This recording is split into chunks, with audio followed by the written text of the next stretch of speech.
Bonjour à tous, ravi de vous retrouver dans Smart Job, votre rendez-vous emploi RH, c'est tous les jours du lundi au vendredi, débat, analyse, expertise. Et au programme, aujourd'hui, on parle des potagers participatifs en entreprise, donc bien dans son job. Et on en parlera avec Romain Balmary, cofondateur de Ciel Montradis, des jardins en entreprise, sur les toits. On fera le point avec lui dans quelques instants. L'occasion de créer du lien social dans l'entreprise. La pause café avec Caroline Ricross. On parlera, bien c'est un vrai sujet machine à café, le bilan de compétences. Oui, parfois on a envie de faire un pas de côté, de voir où on en est. On en parlera avec elle dans quelques instants. Et puis le cercle RH, un grand entretien aujourd'hui avec Eric Albert. Il est psychiatre, oui, psychiatre et fondateur de YouSide. Il est conférencier, auteur de plusieurs livres sur le management qui doit se transformer, pour ne pas dire se révolutionner.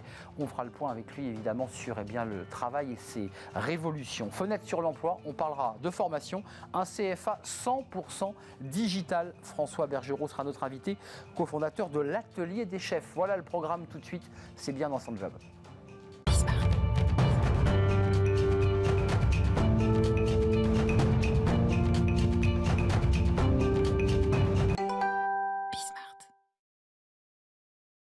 Bien dans son job et j'ai envie de vous dire bien dans son jardin. Comment ça, un jardin ? Oui, c'est possible parce qu'avec Romain Balmary, cofondateur de Ciel Montradis, vous pouvez avoir dans votre entreprise des jardins. Je suis ravi de vous accueillir parce que c'est l'occasion là vraiment pour le coup de faire un petit pas de côté, d'oublier les RH, d'oublier tous les termes, les soft skills. Vous, votre business depuis 2014, c'est de venir en entreprise et de créer des jardins. D'abord, juste un mot sur vous, jeune. Vous avez fait une école de commerce, profil classique, vous vous destiniez à partir dans les grandes entreprises de la défense. Qu'est-ce qui a fait que vous vous êtes dit, non, je ne ferai pas ça ? En fait, c'est en se retrouvant à la Défense, justement, après notre école de commerce. Il n'y a pas beaucoup de fleurs, là. Venant de la campagne, qu'on s'est dit, le job est super intéressant, mais l'environnement de travail dans lequel on est n'est pas très épanouissant. Et donc, on a envie de rapporter une parcelle de campagne au bureau pour égayer un peu le quotidien dans les entreprises. Attendez, vous venez de la campagne, c'est-à-dire que vous êtes entre guillemets un provincial, ce que je suis aussi d'ailleurs. Ça veut dire quoi ? Ça veut dire que vous avez été habitué gamin à planter vos salades, à ramasser vos tomates, c'est ça Oui, exactement. Et avoir beaucoup d'espace autour de nous. Et puis aussi le potager, c'est un lieu où on rencontre les voisins, on s'échange des graines. Et c'est tout le lien social du jardin partagé qui nous manquait en entreprise et qu'on a voulu rapporter. Alors, c'est intéressant parce que c'est une démarche RH, c'est pas un gadget. Les RH vous contactent. Qu'est-ce qu'elles vous disent ? Qu'est-ce que vous disent les services RH ? D'abord parce que vous allez les prospecter, j'imagine. Puis ils vous disent, mais nous, ça nous intéresse. Qu'est-ce qu'elles cherchent à travers vos potagers ? Parce que ce sont des potagers. Les entreprises, elles cherchent de l'attractivité déjà. Comment j'attire des talents ? Comment j'attire les meilleurs talents ? C'est encore plus vrai avec la généralisation du télétravail. Puisque si mon bureau, c'est dans mon salon, pourquoi j'irais travailler chez un tel plutôt que chez un tel autre ? Donc ça, c'est le premier moteur pour les RH. Le deuxième moteur, c'est comment je crée de la cohésion, du lien social pour faire en sorte que les gens soient heureux, épanouis dans leur entreprise et donc comment je les garde. Donc c'est la rétention qui est le troisième volet du pourquoi on est sollicité par les DRH. Vous avez des formateurs, certains sont des jardiniers, d'autres en reconversion. Vous avez d'abord créé le jardin, c'est-à-dire que l'entreprise, vous allez faire un diagnostic, vous allez leur dire écoutez, le seul espace qu'on a, c'est ce carré de pelouse, il va disparaître, on va le mettre en potager, on est bien d'accord. Exactement, c'est ça, on transforme une terrasse, un balcon, une toiture ou un gazon en potager collaboratif pour les salariés. Alors vous vous êtes amusé parce qu'il y a de l'humour, vous retournez la terre, vous arrivez avec votre matos, ça je rassure tout le monde, vous ne portez pas le sac de terreau dans le métro, c'est vous qui apportez le matos, vous préparez votre terre, puis ensuite vous préparez le potager. On va planter, et ça c'est fait avec les collaborateurs, c'est eux qui inventent leur jardin, on est d'accord ? Oui, exactement. Ouais, avec Ciel Montradis, on s'est dit il faut qu'on implique les collaborateurs dans tout le processus, parce que le but c'est qu'ils s'approprient leur bureau et pour bien s'approprier leur espace de travail, il faut qu'ils dessinent leur jardin, qu'ils décident ce qu'ils vont planter et qu'ils le fassent ensemble. Donc tout est participatif du dessin jusqu'à la plantation et la récolte et l'apéro évidemment avec les récoltes. Alors on imagine tout ce qu'on peut faire pousser sur une terrasse. Vous me disiez que votre plus gros jardin c'est 500 mètres carrés, c'est ça ? Oui, c'est ça. Ça veut dire qu'on peut commencer à faire une mini-production, là on ramasse des kilos de haricots verts et des kilos de tomates là. Oui, tout à fait, ça commence à être assez conséquent, effectivement. Alors on n'a pas besoin d'avoir 500 mètres carrés pour pouvoir créer un potager. C'est quoi ? C'est 10 mètres carrés, 20 mètres carrés ? On a 6-10 bacs sur un balcon filant haussmannien chez Atlante par exemple. Là les 500 mètres carrés c'est chez AXA, on a des intermédiaires 150 mètres carrés, 300 mètres carrés chez d'autres. Qu'on soit précis, quand on n'a pas de carré de pelouse et qu'on est dans un immeuble qui n'est pas en rez-de-chaussée, terrasse, grand balcon, vous apportez vos bacs, ça se passe comme ça. Exactement. C'est important aussi parce on apporte les bacs ou alors on les fabrique même avec un animateur menuisier. Là aussi, on implique les équipes, il faut qu'ils apprennent à faire de leurs mains et puis surtout qu'ils fassent ensemble et on crée les bacs avec eux. Je trouve ça génial parce que vous parliez de l'apéro, mais il y a l'idée quand même qu'entre midi et deux, même quand il n'y a pas le formateur, parce qu'on va en parler de vos formateurs, vous appelez ça, on fait les ateliers team building, mais écrit comme le thym, comme la plante qu'on ramasse. Donc c'est un jeu de mots assez drôle, au même titre que votre titre d'ailleurs, Ciel mon radis, est très très drôle. Les salariés peuvent aussi tranquillement, eux, avec leur petit arrosoir, mettre un petit peu d'eau sur la tomate, aller voir leur salade. C'est ça aussi l'intérêt. Bien sûr, c'est un jardin qui est ouvert. Il y a les temps d'animation qui sont des temps forts entre midi et 14h, jusqu'à 30 fois par an. Mais entre les ateliers team building, justement, on peut bien sûr venir dans le jardin. Et il y a même des gens qui viennent travailler dans le jardin parce qu'ils s'y sentent bien. Donc, ils font leurs réunions dans leur jardin, ils viennent passer leur call dans le jardin. Et donc, ça devient un lieu nouveau dans l'entreprise de créativité. Un mot, même plusieurs, sur vos formateurs. Donc, 8 au total, 4 qui vont préparer, je dirais, l'aspect technique, puis il y en a 4 qui vont vraiment animer le potager. J'imagine qu'on donne des conseils, parce que c'est pas si simple. On pense qu'il suffit de faire planter, de planter pour que ça pousse, c'est pas vrai. Et en plus, vous y rajoutez une petite touch humoristique. Oui, absolument. Alors en fait, nous, on les appelle des jardiniers animateurs, et ils sont formés par Nicolas Vital, qui est le metteur en scène de Bérengère Krief, qui est une humoriste. Et l'idée, ça a été justement de se dire, il faut rendre le jardin accessible à tous, et ça, on le rend accessible par l'humour.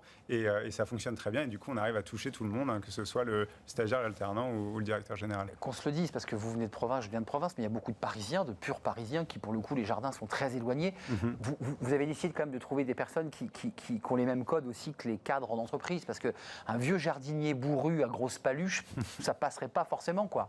Ouais, on les aime bien quand même. On les aime beaucoup, mais ils sont bourrus quand même. Mais c'est vrai que nous, on a beaucoup dans nos jardiniers animateurs de personnes qui sont en reconversion ou qui ont déjà travaillé dans l'entreprise, qui ont été côté cadre et qui se sont convertis et donc connaissent les codes de l'entreprise effectivement et animent correctement grâce à ça. Les tendances là, parce qu'il y a un peu des modes, enfin, comme ça de tête, j'imagine que les tomates cerises ça doit cartonner, que les aromatiques ça doit cartonner. Qu'est-ce qui cartonne? Les gens veulent planter des haricots verts. Est-ce que vous leur dites le chou c'est pas bon? Enfin, est-ce que vous les guidez aussi? Parce que parfois il y a des trucs un peu extravagants, quoi. Justement, à la fois, ils plantent ce qu'ils ont envie de planter parce qu'encore une fois, c'est leur potager et c'est bien le but et c'est bien pour ça qu'on est sollicité par les RH. Donc, ça peut être des choses très simples comme la menthe pour le morito, mais on peut aussi planter... Ça, la menthe, ça pousse tout seul. C'est assez simple, effectivement. Et après, on a des plantes plus originales comme des plantes au goût d'huître. Ça s'appelle la Mertensia maritima, ça a vraiment le goût d'une huître et on peut aussi faire pousser ça dans nos jardins. Mais est-ce que vous allez au-delà de l'aspect ludique, de l'idée de créer du lien social dans l'entreprise, même des amitiés, parce que les gens se découvrent, est-ce que vous allez aussi jusqu'à leur donner des conseils de botanique, travailler un peu sur la qualité de la terre, la permaculture, enfin, est-ce que tous ces sujets-là, vous les mettez sur la table aussi? Bien sûr, on travaille aussi sur les sujets, enfin nous on travaille que avec des techniques de permaculture, c'est-à-dire d'imitation de la nature, on travaille que en bio, on travaille que avec des variétés paysannes. Pourquoi on fait tout ça? Déjà, par conviction personnelle, et puis parce qu'on a des entreprises qui ont aussi envie de s'engager d'un point de vue écologique. Il y a beaucoup de directions RSE aussi qui nous sollicitent pour créer des jardins. Donc permaculture, pour ceux qui ne seraient pas initiés, ça permet de pouvoir marier des plantes et de travailler aussi avec des fleurs qui peuvent attirer le puceron pour éviter qu'elles viennent bouffer la plante. C'est tout un écosystème, la permaculture. Exactement. Et c'est reproduire un écosystème avec des plantes qui se protègent les unes les autres, effectivement. C'est imiter la nature pour avoir un jardin qui soit plus résilient et plus productif. Est-ce que vous imaginiez Romain et Charles de la Boulaye, parce que vous êtes deux à avoir eu cette idée et à avoir été un peu horrifiés par l'espace ou la vision que vous aviez de la défense, est-ce que vous imaginiez comme ça tenir 8 ans et développer votre entreprise, créer des salariés? Ou est-ce que vous vous êtes dit, tiens, on va faire un pied de nez au système parce qu'on ne voudra pas être cadre, on va créer ce truc? Vous imaginiez que ça allait aller jusque-là? Ça n'a pas été facile. Franchement, quand on a créé Ciel mon radis, la qualité du travail, on n'en parlait quasiment pas.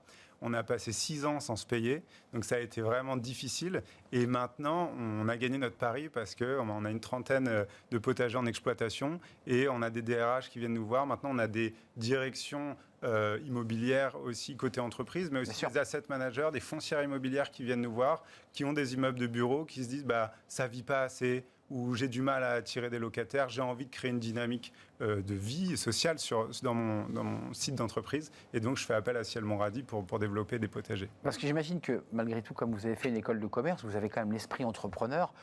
Au-delà de l'intérêt que vous avez à initier des urbains au jardinage, c'est quoi la suite de vos projets? C'est de créer, je ne sais pas, des jardins dans des parkings, de développer, d'augmenter, de créer l'agriculture urbaine, par exemple? Est-ce que c'est un de vos projets? Oui, la vision, c'est de transformer le marché du paysage. Aujourd'hui, on parle d'espaces verts, vraiment d'espaces de couleur verte, qui sont des espaces ornementaux, mais qui n'ont pas de fonction de valeur ajoutée pour l'entreprise. Or, nous, tous ces espaces verts, on veut les transformer en espaces partagés pour les salariés, que ce soit des toitures, des terrasses, des jardins. Et après, Ciel Montradi a vocation aussi à se diversifier. On fait des potagers, on fera des poulaillers, on va faire la houblonnière de l'entreprise, faire pousser le houblon pour brasser la bière de l'entreprise. C'est un projet où vous avez commencé On déjà? est là, on va signer le premier site. Ouais. Il faut quand même un peu de volume, excusez-moi, il faut quand même mettre un peu de volume pour... Non, alors c'est en façade, les lianes, le houblon, c'est des lianes. Et vous le faites monter en façade? En façade, exactement. On valorise les façades, on récolte le houblon avec les salariés et on va les brasser avec un brasseur partenaire pour éditer la bière de l'entreprise. Brasseur local, parce qu'il y a quelques brasseurs à Paris. Il y a plein de brasseurs, beaucoup. Énormément. Donc bien sûr, on sollicite des brasseurs locaux et on fait ça avec les salariés, encore une fois, dans une vocation team building. Et c'est encore une fois ce que nous demandent nos RH. AXA, 500 mètres carrés, c'est votre client le plus important en surface. Qu'est-ce que vous en faites des légumes? Parce qu'après le midi, on se fait des petits plats où les gens se répartissent les kilos de courgettes et les tomates quand ça donne. Quand ça donne, parce qu'il y a peut-être des échecs parfois. Globalement, il n'y a pas des tomates qui piquent du nez, non? C'est bien rodé, on est là pour entretenir aussi. Donc quoi qu'il arrive, ça pousse bien et ça produit bien. Et on fait toujours team building, atelier de cuisine avec les récoltes, avec les collaborateurs, grand apéro. On se retrouve, c'est aussi l'occasion pour les DG, les DRH de prendre la parole dans un moment convivial et dans un espace convivial. Et dans un espace convivial. Qui n'est pas le bureau, qui n'est pas l'ordinateur, c'est en plein air. Dehors, ça fait du bien. Et après ces années de confinement, ça fait du bien d'être dehors aussi. Grâce à Ciel Montradi, les DRH peuvent faire passer des messages en prenant un radis. Parce que les radis, j'imagine que ça pousse bien aussi chez vous. Ça pousse très bien, très facilement. Merci Romain d'être venu nous mettre un peu de, non pas de verdure, mais voilà, nous oxygéner un peu avec Ciel Montradi, créé en 2014, une entreprise à 8 ans. Ça marche très très bien. 20 000 collaborateurs déjà ont participé au team building. J'aime beaucoup le mot, et puis tous les projets que vous avez en cours, notamment le houblon et la brasserie. Peut-être que vous nous inviterez à Bismarck. Avec plaisir, à déguster une bière. À déguster une de vos bières. J'ai hâte. Merci d'être venu sur notre plateau. La suite de notre programme, c'est la pause café. Alors nous, on ne la fait pas au jardin, on la fait ici dans le plateau, parce qu'on n'a pas de jardin, évidemment. Pas encore. Et pas encore. Peut-être que Romain viendra. Et c'est avec Caroline Ricross.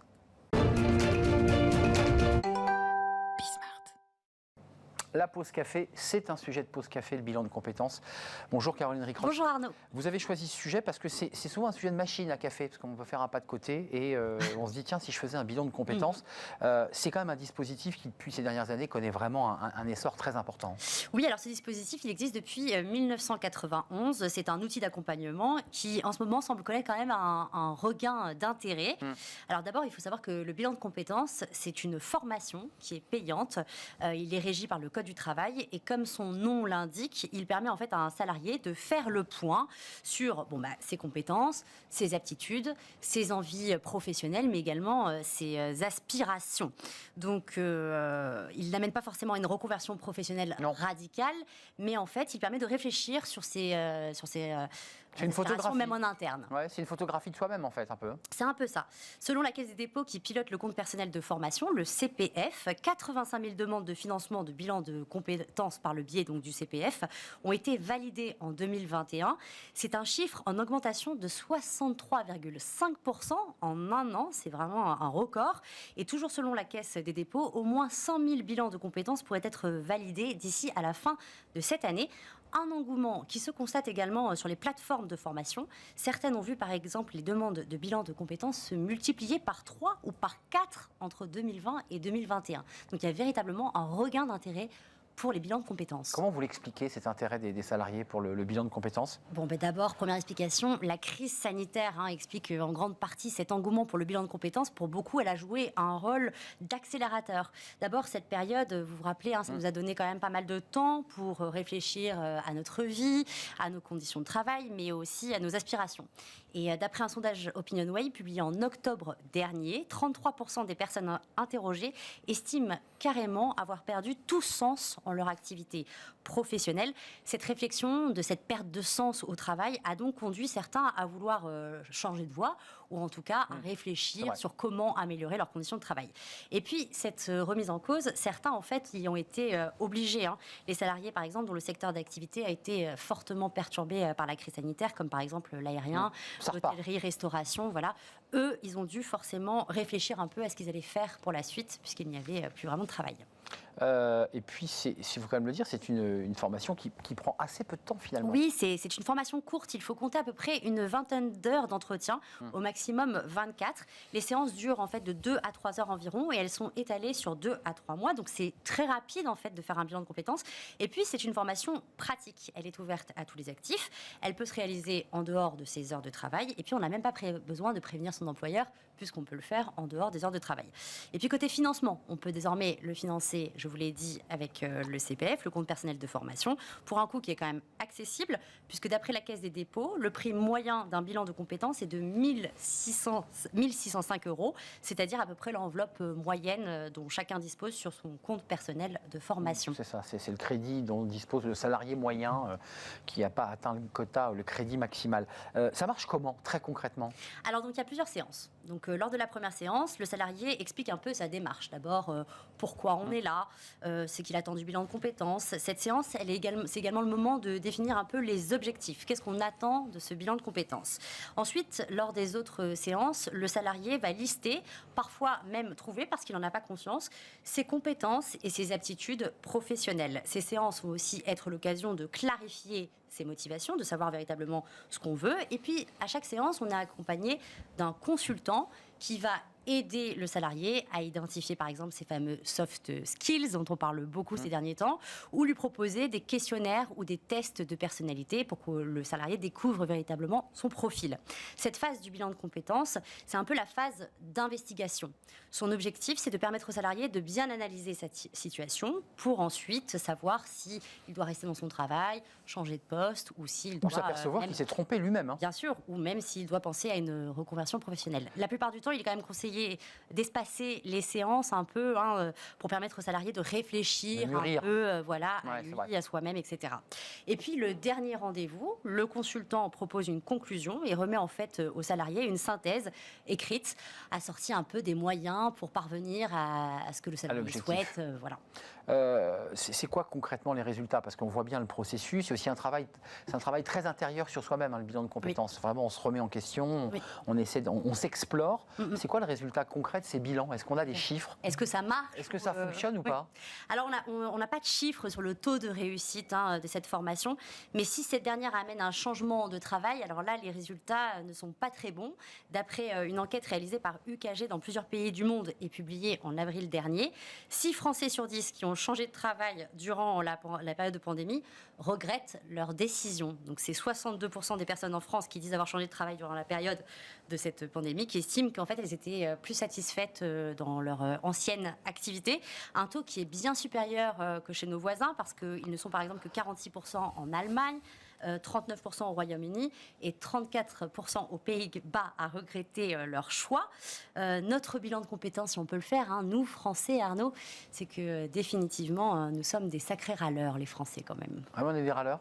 Quand même. On est des râleurs, donc parfois on a envie de s'arrêter pour savoir si on est sur la bonne route ou pas. Et finalement, on rebrousse chemin. C'est ce que vous dites, parfois on rebrousse chemin parce qu'on se dit qu'après tout, on y était bien là où on était. Donc bilan de compétences. Donc c'est parfois utile pour se conforter aussi là où on est assis. C'est ça. Merci Caroline Ricross pour cette pause café consacrée à un sujet parce que des milliers, pour ne pas dire des millions de salariés se sont penchés sur ce bilan de compétences. Merci de nous avoir rendu visite. On se retrouve la semaine prochaine pour de nouvelles aventures. On fait une courte pause et on accueille dans le grand entretien aujourd'hui, c'est le Cercle RH, Eric Albert. Alors, il est à la fois psychiatre, c'est sa formation, puis il a créé YouSide et on va parler avec lui du management, de la révolution du travail et de la manière dont justement ces managers doivent se positionner à l'égard des collaborateurs parce que c'est devenu évidemment beaucoup plus complexe. On va faire le point avec lui, c'est la révolution du travail avec Eric Albert juste après la pause, on le découvre.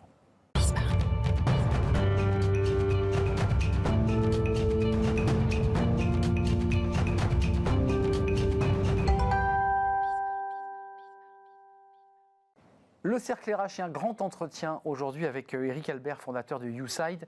On va parler du management, de la transformation en profondeur du travail, de la transformation aussi de la relation des collaborateurs avec leur travail. Bonjour Eric, ravi de vous accueillir. Vous êtes un habitué de Bismart, de l'émission Smart Job et d'autres émissions. Alors vous êtes éditorialiste, hein, vous signez très régulièrement des papiers dans les Échos, écrivain. Alors on va reprendre les titres de vos livres, je vais essayer de les présenter de manière un peu chronologique, parce que quand on voit le travail que vous avez fait sur le plan de l'écriture, en fait, vous aviez senti tous les sujets d'actualité qu'on traite aujourd'hui, là, et qui sont des sujets brûlants, 2012, 2010, pouvoir partager le pouvoir, c'est possible, réinventer l'entreprise. Bon, ça, c'était un livre de 2012 chez Albin. Stress.fr, comment l'entreprise peut-elle agir face au stress des collaborateurs? Moi, quand je vois le livre, je me dis, mais c'est un livre de 2020, 21. Non, c'est un livre qui date, pareil, de 2010 ou de 2008. Faites-en moins, Eric Albert, le manager est un psy, édition de l'organisation. Et là, ça devient encore plus intéressant. Le manager est un psy, écrit avec Jean-Luc Emery.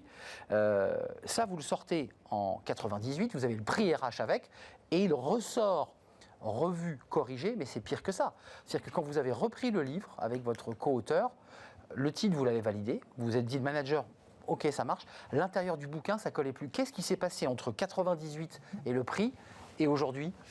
Tout a changé. Absolument tout. Et en relisant le livre, on était parti de la demande de l'éditeur pour le réajuster.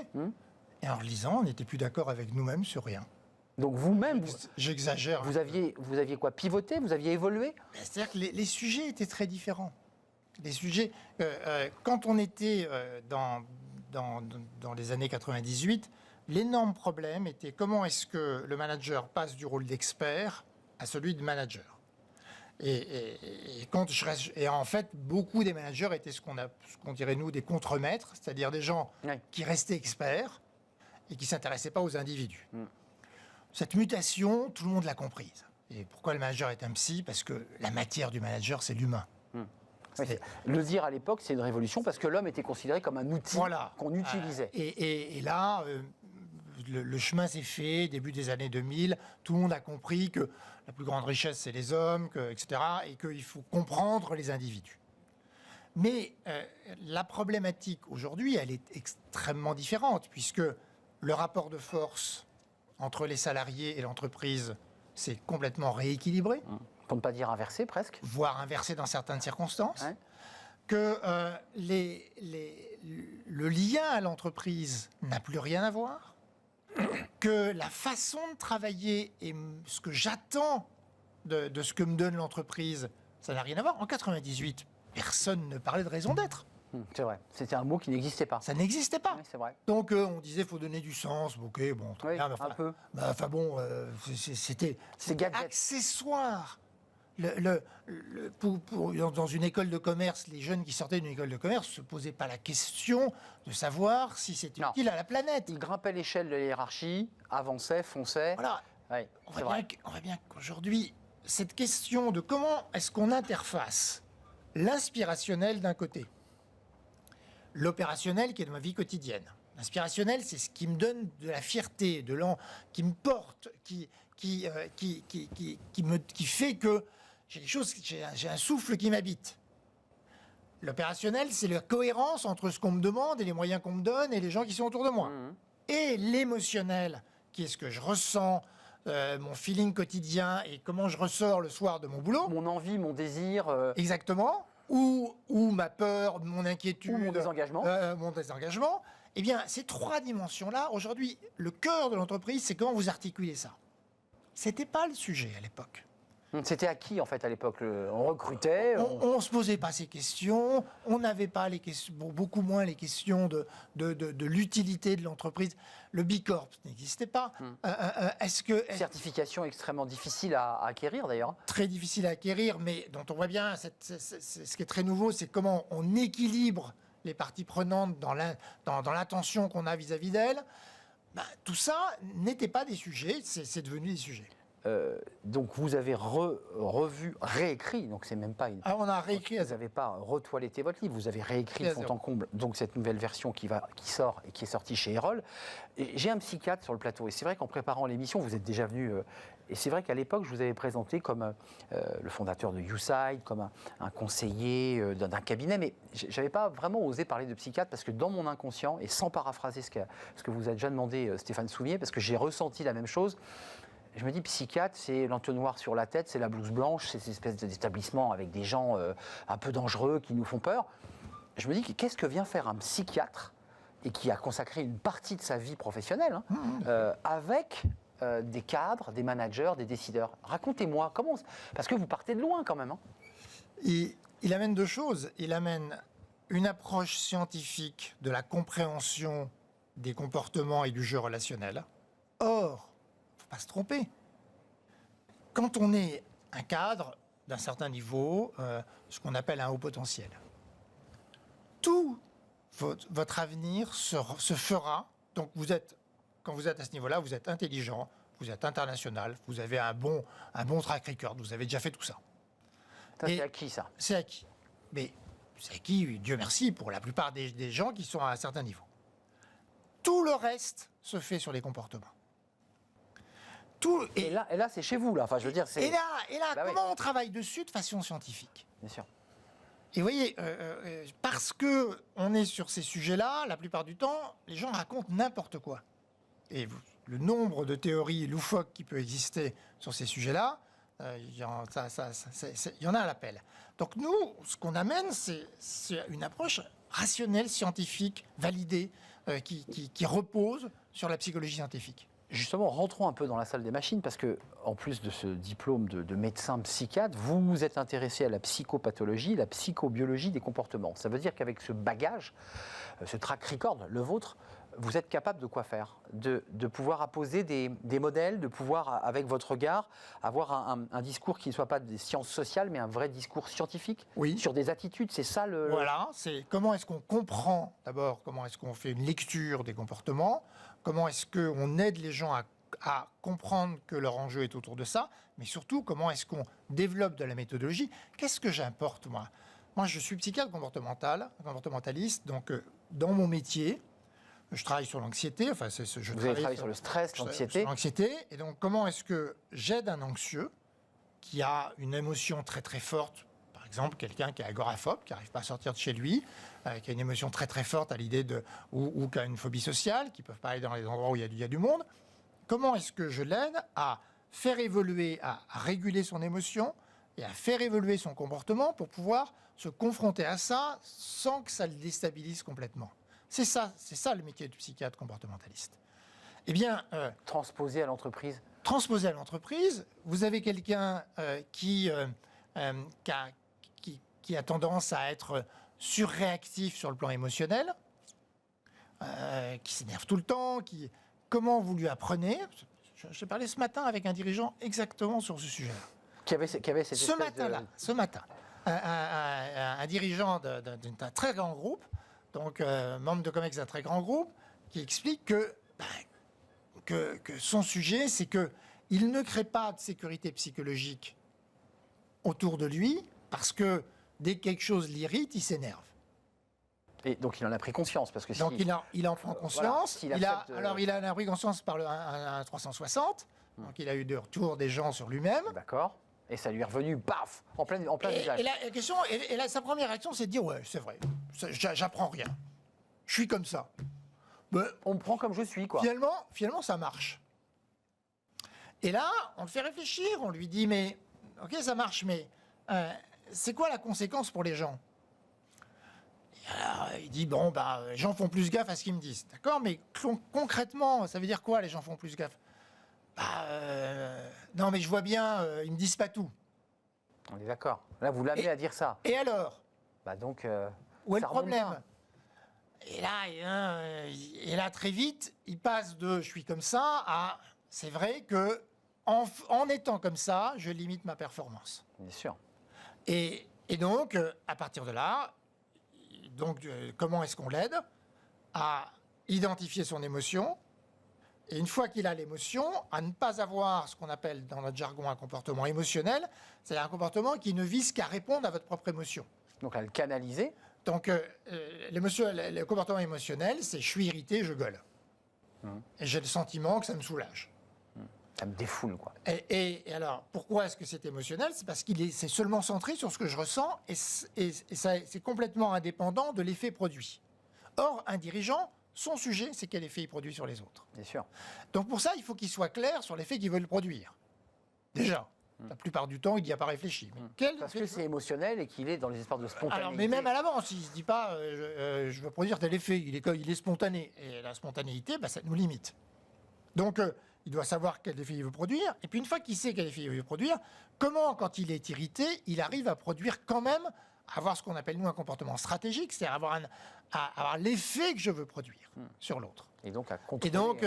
Et donc, vous voyez, à quoi ça sert d'être psychiatre? C'est d'être très méthodologique pour aider quelqu'un à évoluer là-dessus. Juste par rapport à vos clients, parce que j'ai vu que notamment vos deux dernières tribunes, l'une qui parle de la manière dont Poutine a été mal informé et qui ramène à cette question-là d'ailleurs, pensant qu'il allait envahir l'Ukraine en 3 jours, et il s'aperçoit que ce n'est pas le cas. Et ça revient à ce que vous nous dites. Exactement. Mal informé, les gens ont peur de l'informer et le laissent aller dans le mur. Ah, exactement. C'est ça ce que On vous lui dit évoquez. ce qu'il a envie d'entendre, parce que c'est trop dangereux. Ah oui. Si je lui dis pas ce qu'il a envie d'entendre, Ah oui. c'est que je suis un opposant. Donc, je suis menacé illico.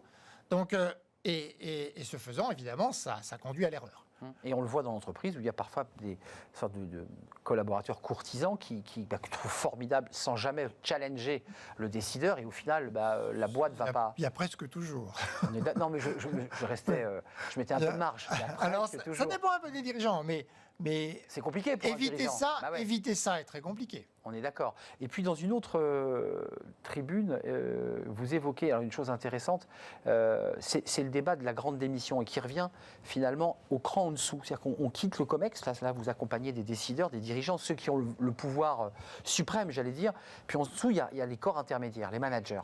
J'aimerais qu'on s'y arrête un instant parce que vous y intéressez, vous dites qu'ils doivent être des psys et il y a déjà des études qui sortent sur la grande démission aux États-Unis et on voit quand même qu'une des causes, c'est pas uniquement les bas salaires, dit cette étude, c'est en particulier le management toxique. Oui. Et ça alors pour le psychiatre, c'est un sujet d'investigation formidable. Voilà. Parce que tout le monde pense que la grande démission, c'est un sujet de salaire, et les salaires ont beaucoup augmenté aux États-Unis, et les études montrent que c'est pas une question d'argent. Exactement. Les études montrent que c'est avant tout une question de qualité de vie au travail, de mode de management, de respect qu'on a vis-à-vis des individus, C'est ça. de leur capacité à se développer et, toujours pareil, de se sentir utile à quelque chose. Et donc, de fait, ça met le management de proximité en première ligne. Mais le management de proximité, il ne faut pas se tromper. On ne peut pas lui demander de changer si l'ambiance globale de l'entreprise change. Parce que lui-même est victime de Évidemment, de la si structure. j'ai pas d'inspirationnel dans cette entreprise, si on n'accorde pas d'importance Bah oui. à l'émotion des acteurs, et que dans le domaine opérationnel, on le met en contradiction permanente en lui disant il faut que tu baisses les coûts et que tu augmentes ta production, évidemment, ça le met dans une double contrainte impossible. Donc, de fait, ce qui est absolument clair, c'est que tout le monde se pose aujourd'hui cette question, indépendamment de la grande démission. Tout le monde a la question de la rétention. Tout à fait. Comment je retiens les gens. Et la tendance naturelle, à nouveau, c'est de faire des plans de rétention, c'est-à-dire je vous mets de l'argent, mais que tu toucheras que dans 3 ans ou dans 4 ans. Pour t'empêcher de partir. Voilà, si tu restes. C'est une carotte en fait. Hein. Exactement. Et à mon avis, on est à côté du sujet. Le sujet, à nouveau, de la rétention, c'est comment je crée un net promoter score des salariés qui fait que Bien sûr. quand je suis dans un dîner, je dis, mais moi, je travaille chez YouSide. Et, non, mais génial. moi, tu me proposes 20% de plus, J'y je vais pas. n'irai pas. Les ambassadeurs de leur entreprise dans leur vie sociale. Exactement. Et qu'ils soient eux-mêmes porteurs des valeurs de l'entreprise, du YouSide et de quelques entreprises, parce qu'il y a quelques entreprises qui font cela. Qui font cela, et là, ça marche du feu de Dieu. Mais quand même, sur les managers, parce que vous les avez étudiés à travers le stress, à travers l'anxiété, à travers tous ces sujets qui sont évidemment au cœur de l'entreprise, est-ce qu'on doit repenser le recrutement des managers? Je m'explique aujourd'hui, et vous l'évoquiez tout à l'heure, on prenait des experts dans leur domaine. Il fallait qu'ils soient experts, qu'ils connaissent le marché, le métier. Et on s'est aperçu finalement que ces managers avaient sûrement une grande technicité, mais ils étaient incapables d'ouvrir leurs portes, d'échanger un café, de pouvoir dire et d'être humain. Est-ce qu'il faut repenser même la manière dont on recrute et sur les choix et les critères de recrutement de ces managers? Alors, Ce que je crois, c'est que les managers, et plus qu'avant d'ailleurs, le manager aujourd'hui, il est quand même primus inter pares, Oui. et il faut qu'il soit expert, il faut qu'il comprenne, et de plus en plus, les managers sont des gens qui switchent de je fais faire. Hein, c'est le manager qui ne fait que faire et qui a un sujet de légitimité. Donc ça passe pas là, hein, ça Ouais. passe moins en tout Ça cas. passe beaucoup moins.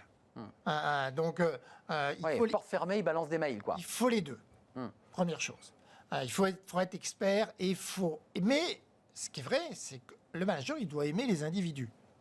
Et ça, parfois, c'est la partie Et c'est le le mystère qui lui manque. le recrutement, c'est là-dessus. C'est que, ok, t'es très bon, T'as toutes les cases. t'es un super informaticien, mais est-ce que t'aimes les individus? Est-ce que t'aimes développer quelqu'un, le faire bouger, lui donner du feedback, le faire avancer, grandir. gérer les désaccords? Est-ce que t'aimes ça? Parce que si tu n'aimes pas ça, et là, par rapport... Parce que la grande différence entre l'expertise et l'humain, c'est que l'expertise, si vous bossez beaucoup et que vous maîtrisez complètement votre expertise, vous êtes très bon, vous êtes sûr. Ça marche à tous les coups. L'humain, Ah, c'est pas au psychiatre. ça marche jamais à tous les coups. C'est pas une science exacte. C'est pas une science exacte. Et il faut beaucoup plus d'humilité. Je peux essayer de créer les conditions, je fais le maximum, et parfois il me faut beaucoup de temps, même en me donnant beaucoup de mal pour y arriver.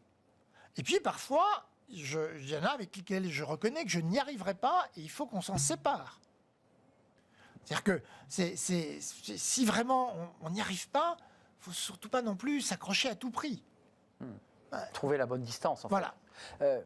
Le télétravail, à l'aune de vos travaux, de tout ce que vous avez, parce que vous êtes beaucoup intéressé au stress et aux angoisses, alors on a vu les effets positifs du télétravail, parce qu'effectivement, moins de déplacements, on peut travailler à domicile. Pour ceux qui avaient un jardin, il y a un côté confortable. Et puis de l'autre côté, on a aussi quand même une montée de stress, des burn-out, des maladies psychiques de plus en plus importantes. Vous devez évidemment être traversé par tous ces sujets. C'est quoi? C'est le verre à moitié vide, le verre à moitié plein? Ou est-ce que globalement, le télétravail, c'est quand même meilleur pour le salarié que néfaste? Comment vous situez ça, c'est dans la graduation? Alors, 2 points. C'est d'abord, ça dépend des individus, évidemment. D'accord. Donc, 2, le full télétravail est par essence dangereux. Parce qu'il C'est dilue, mais c'est ça- confortable et dépressogène. On se ramollit, quoi. Ben, c'est pas qu'on se ramollit, c'est que on perd quelque chose d'absolument central au travail, une grande partie de ce qui est central, qui est le plaisir. C'est que le plaisir, je l'ai dans la relation, je l'ai parce qu'on est là, parce qu'on discute. Mais on serait en Teams, Ça serait moins sympa. ça serait moins sympa. Je ferais déjà un peu autre chose. On aurait nos téléphones. Et je ne on aurait... serais pas du tout dans la relation. Et pour vous, c'est ça Ah. finalement le sel du travail. Bah, le sel du travail, C'est ça. c'est le jeu relationnel avec les autres. Voilà. Et donc tout seul, bah, effectivement, je bosse, je produis, c'est plus confortable. Mais quel plaisir j'ai eu. Qu'est-ce que j'ai... Comment C'est vrai. Comment je me suis nourri de tout je ça? sors de ma journée absolument épuisé, avoir le sentiment d'avoir eu une journée de tunnel. J'ai eu aucune surprise, aucun aléa. C'était le cas pendant 2 ans. Enfin, Et les bien collaborateurs sûr. faisaient, c'était 2 ans de... Et puis, on parle de stress, etc. Perdons jamais de vue que le premier facteur de régulation du stress, c'est le soutien social. Et le soutien social, c'est le fait d'avoir des gens autour de moi auxquels je peux parler très facilement de ce qui m'arrive. Quand je suis tout seul, vous pouvez toujours dire, tu peux appeler ton collègue. Sauf que personne ne le fait. Parce que le collègue, il n'est jamais disponible à ce moment-là. Bien sûr. Quand il est sur le bureau d'en face et qu'il voit que j'ai une tête longue de 3 Là, km, effectivement, on peut s'appuyer. et là, il me dit, bah, viens, on va prendre un café. Donc, il voit bien Ouais. que... Et là, et puis je vais fumer une clope, et je discute avec lui.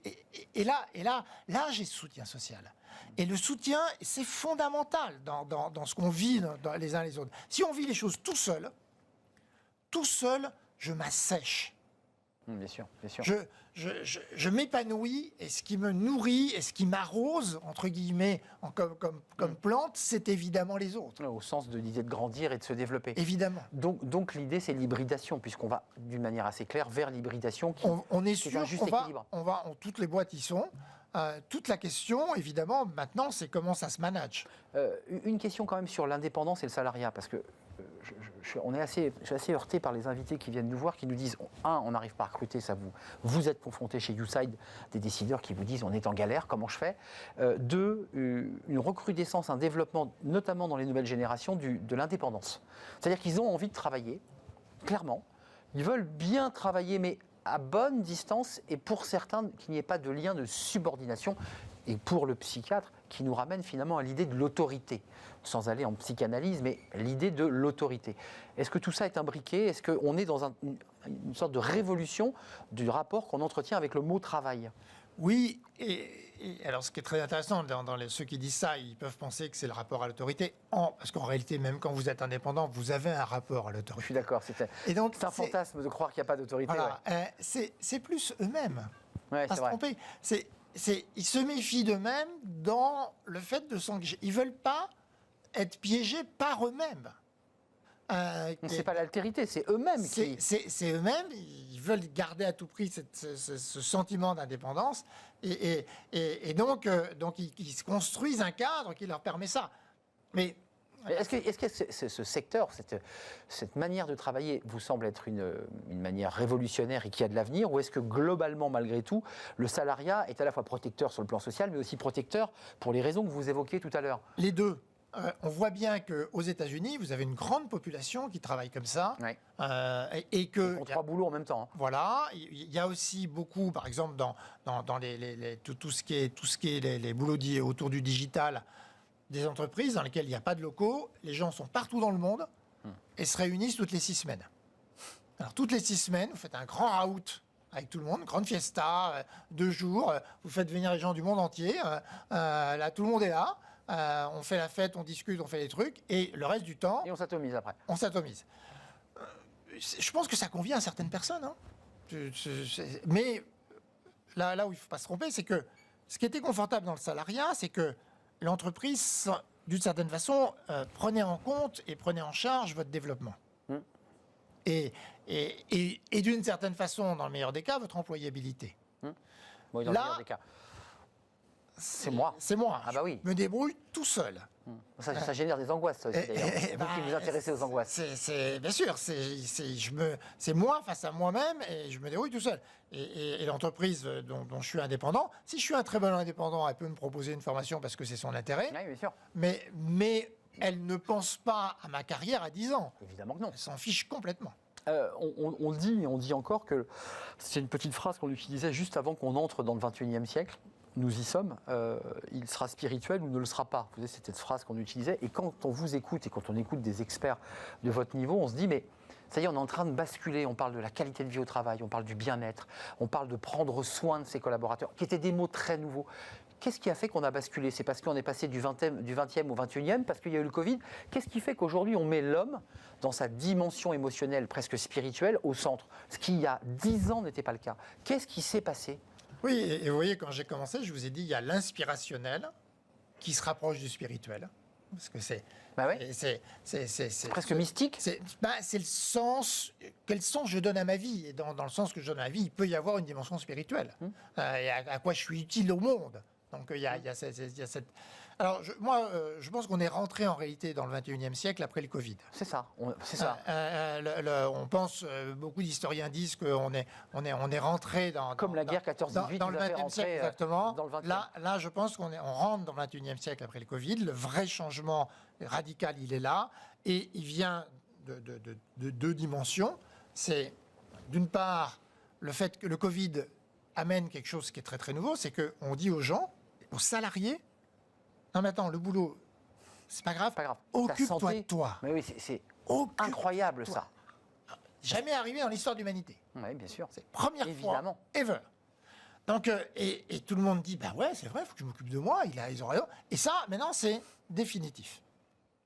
C'est installé. J'allais dire, c'est un mauvais pli ou c'est un bon pli? Non, c'est un très bon pli. C'est un très bon pli, on est d'accord. Très bon pli. C'est très... Et puis, deuxième chose, on voit à quel point on est dépendant mondialement d'un battement d'ailes de papillon. Ça, on le vit tous dans nos vies. L'interconnexion. Avec l'inimaginable qui arrive du jour au lendemain. rester coincé chez soi, c'est inimaginable. Avant que ça nous arrive, Mais c'est c'était vrai. hors Oui, de on ne se notre rend champ. pas encore compte qu'on a vécu C'est- un truc incroyable. Voilà, en fait. c'est totalement inimaginable. Et puis, dernière chose, à cette occasion, je prends conscience que la planète, là maintenant, il faut arrêter. C'est vraiment du sérieux et je ne peux plus faire autrement. Donc là, on bascule. Vous avez raison de lier les deux d'ailleurs. Le bien-être des êtres humains est intimement lié au bien-être de la planète. Exactement. et ça se parle. Et donc, on a ce basculement, et là où vous avez raison, c'est que on peut lier ça avec le 21e siècle sera spirituel ou sera pas. Cette spiritualité, elle est, en tout cas, il y a une forme de spiritualité dans la prise de conscience de quelque chose qui me dépasse, qui est du registre du collectif global et de la planète générale. Et donc, pour conclure, peut-être qu'il peut générer chez certains individus, et là je me retourne vers le médecin psychiatre spécialiste de la psychologie comportementale, qui chez certains individus peut être non pas vécu comme une libération, mais comme un stress gigantesque. Enfin, avoir trop de liberté génère chez certains beaucoup d'angoisse. Enfin, je ne sais pas, avant il y avait le contremaître, on était très cadré, on pointait, on savait à quelle heure on rentrait dans l'entreprise. Alors, ne non. comprends pas. Je pense que c'est pas là-dessus, c'est pas sur la liberté que le télétravail génère de l'angoisse. Parce que quand je fais du télétravail, je sais exactement ce que j'ai à faire, je suis super cadré, je fais... On va même contrôler, ouais. J'ai pas, voilà, on va même super contrôler. J'ai pas du tout la liberté d'aller m'occuper de mon jardin. Sûrement pas. Donc, c'est pas... Mais Dans ça, le c'est un fantasme aussi. télétravail, on n'a pas ça. Le télétravail, et c'est pour ça que ça marche d'ailleurs. C'est parce que les gens savent exactement ce qu'ils ont à faire, ils le font bien, ils sont autonomes. Ils sont autonomes, ils sont consciencieux, mais ils font le job. Mais ils n'ont pas la liberté pour autant. Un dernier mot, c'est quoi, 40 ans d'observation de la vie professionnelle? Oui. Enfin, vous-même, ça a dû sacrément vous chambouler quand même, cette révolution. Enfin, est-ce que vous l'imaginiez un instant? Est-ce que vous disiez finalement, on est dans l'évolution logique de l'évolution d'une entreprise, c'est comme une plante, c'est comme un corps humain, ça évolue, le système change, mais là enfin, c'est une métamorphose. Vous-même, vous devez être surpris. Bien sûr, on est complètement surpris. On a ce temps d'adaptation pour comprendre. Il faut donner du sens et comprendre. Si on veut s'adapter à ce qu'on vit, il faut donner du sens et comprendre. Et on est tous pareils. On a tous un moment de sidération.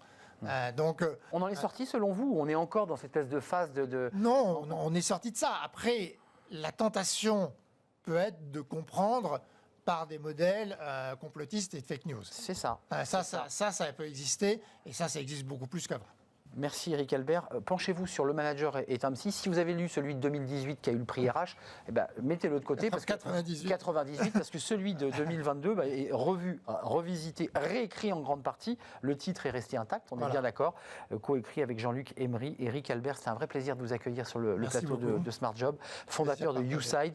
Et puis vous êtes psychiatre, parce que maintenant je l'assume, je le dis, psychiatre, spécialiste de la psychopathologie, la psychobiologie des comportements. Voilà, merci d'être venu nous rendre visite. On termine notre émission avec Fenêtre sur l'emploi. On va parler formation et notamment formation digitale. C'est tout de suite.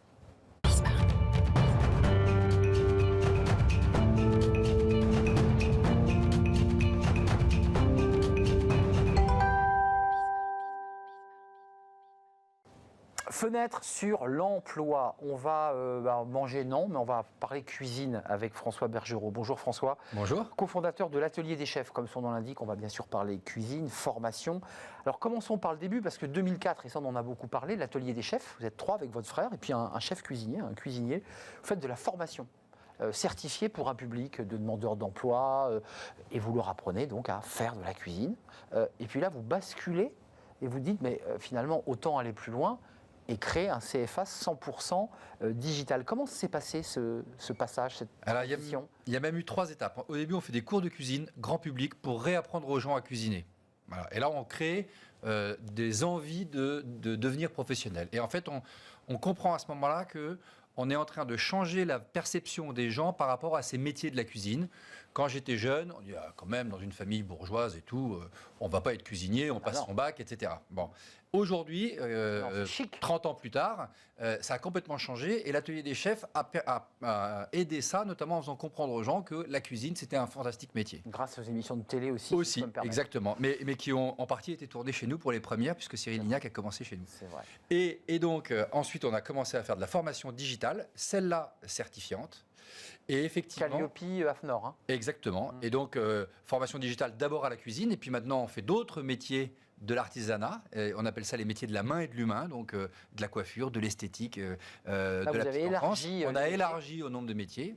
Et puis, effectivement, depuis le 11 avril, on a lancé notre CFA 100% digital. Alors, ce qui est vraiment intéressant avec le numérique, parce qu'autant on critique ce numérique pour plein de choses, parce qu'on dit qu'Internet, il y a des choses horribles, mais là, c'est vraiment l'effet positif du numérique. C'est-à-dire que grâce à cela, j'habite Châtellerault, mais moi, j'habite à Lorient, je peux m'inscrire à CFA 100% digital et je fais vraiment la technique de l'alternance, on est d'accord? Exactement. Et en fait, c'est un côté assez formidable parce que, donc, la formation digitale vous permet de vous former avant même d'avoir quitté votre job. Donc, quand vous savez que votre métier est un peu sur la sellette ou co-caisse, et ben vous vous formez le soir, le week-end, avant de ne plus avoir de métier. Donc, ça évite de se retrouver dans cette période qui est horrible, où tout d'un coup, on n'a plus rien.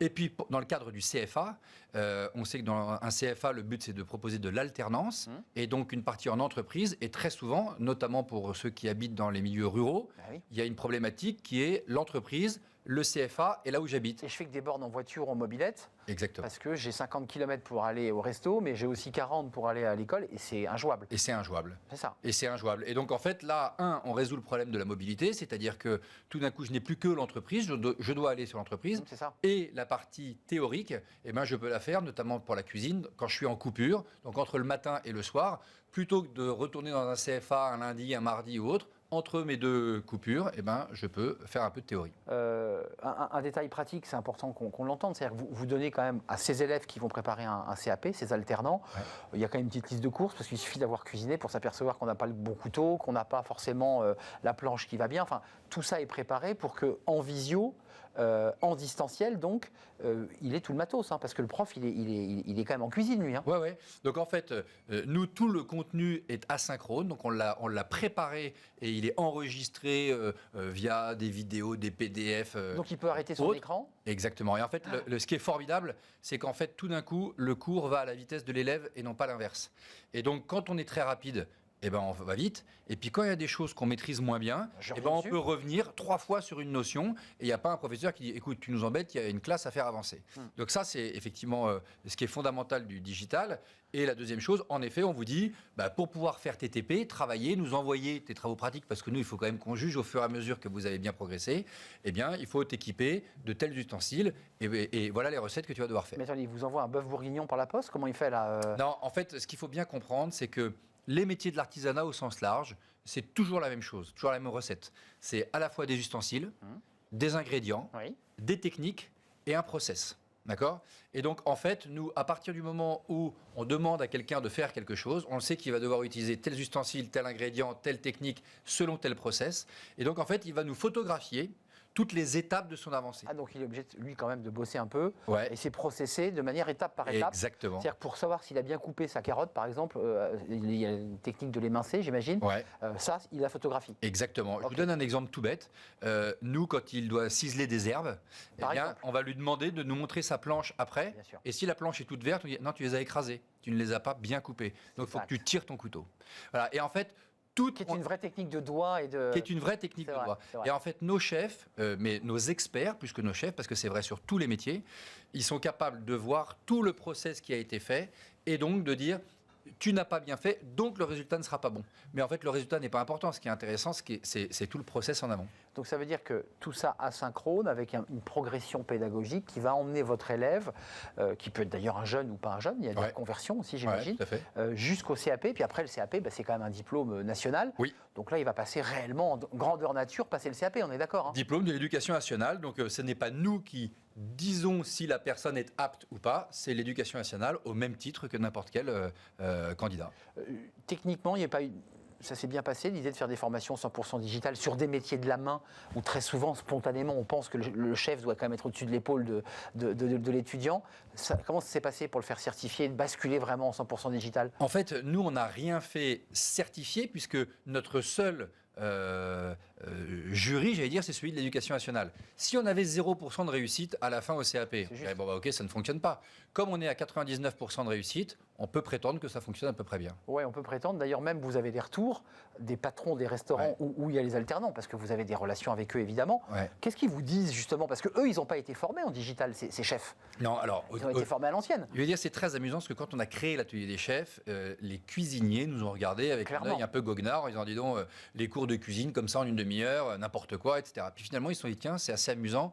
Ils ont complètement changé la logique de la restauration.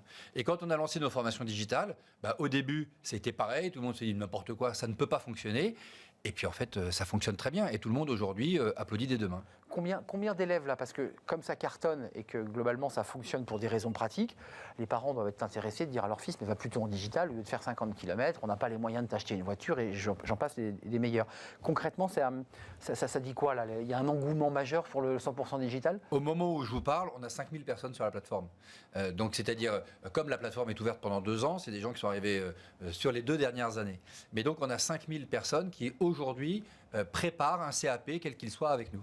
Concrètement, on va sur votre site, l'atelier des chefs, je m'inscris, si j'ai envie de complètement changer de métier, je veux passer le CAP, je m'inscris, en fait, j'ai un petit test, il y a un truc... En fait, vous demandez de l'information, là on va vous appeler pour essayer de comprendre votre projet et peut-être vous orienter en vous disant non mais oubliez, c'est pas fait pour vous, ou au contraire, c'est un super projet, allez-y, foncez, voilà comment on va le faire. Avez-vous un employeur? Voilà, et en fait, donc, quand c'est le CFA, on va vous valider vos capacités à être apprenti. Une fois qu'on a validé cette capacité à être apprenti, alors ensemble, on va essayer de chercher une entreprise qui va vous accueillir. Donc vous accompagnez aussi le stagiaire, enfin l'étudiant, à trouver l'employeur. Alors oui, on n'est pas malheureusement. Parce que souvent c'est une galère. Malheureusement, on n'est pas encore capable d'être présent dans tous les villages de France. Donc quand il faut trouver un petit pâtissier, un petit boulanger, un petit cuisinier, c'est un peu compliqué. Mais nous, on est partenaire des très grands groupes. Bien sûr. Un mot, vous parlez de pâtissier et de cuisinier. C'est 2 CAP différents ou c'est un tronc commun? Deux CAP différents. Donc la personne vous dit, moi je préférais plutôt travailler en boulangerie-pâtisserie. Oui. Et l'autre CAP dit... boulanger ou CAP pâtissier. Donc on est sur 2 filières différentes et vous êtes capable de répondre à ces besoins. Oui. C'est génial. 5000, aujourd'hui au moment où on se parle, il y a 5000 étudiants. Oui. Répartition homme-femme, c'est quoi le... C'est assez équilibré. En fait, comme on a beaucoup de reconversions, en fait, c'est très équilibré. Beaucoup de reconversions. C'est des gens qui ont envie de changer de vie et qui tout d'un coup ont envie de donner ce qu'on appelle maintenant donner du sens. Voilà. C'est ça. Et donc, au-delà de donner du sens, en fait, ils en ont marre de faire quelque chose de répétitif depuis 20 ans. Ils ont envie de changer de vie et donc ils vont faire quelque chose de manuel, ce qui est assez excitant. Tous nos métiers, tous les métiers auxquels on forme sont non délocalisables, sont partout en France. Il y a des embauches sur tous les métiers dont on parle. Notamment les métiers de la coiffure, de la cuisine, de la pâtisserie. Enfin, il y a des banques et puis aussi des aides à la personne puisque vous travaillez sur ce sujet. Et maintenant même le bâtiment. Et le bâtiment. Merci de nous avoir rendu visite. C'est voilà, votre énergie est forte sur ce sujet. François Bergerot, merci, cofondateur de l'Atelier des Chefs 100% digital, c'est des CFA. Allez jeter un œil si vous avez 40 ans, que vous avez marre de votre ordinateur. Voilà, c'est peut-être l'occasion de changer de vie. Merci à vous. Merci François de nous avoir rendu visite. C'est la fin de notre émission. Merci à toute l'équipe. Merci à Théo pour la réalisation. Merci à Héloïse pour le son. Merci à Fanny Griesmer évidemment. Et merci à Lily qui nous accompagne. Merci à vous pour votre fidélité. Je serai là demain. D'ici là, portez-vous bien. Bye bye.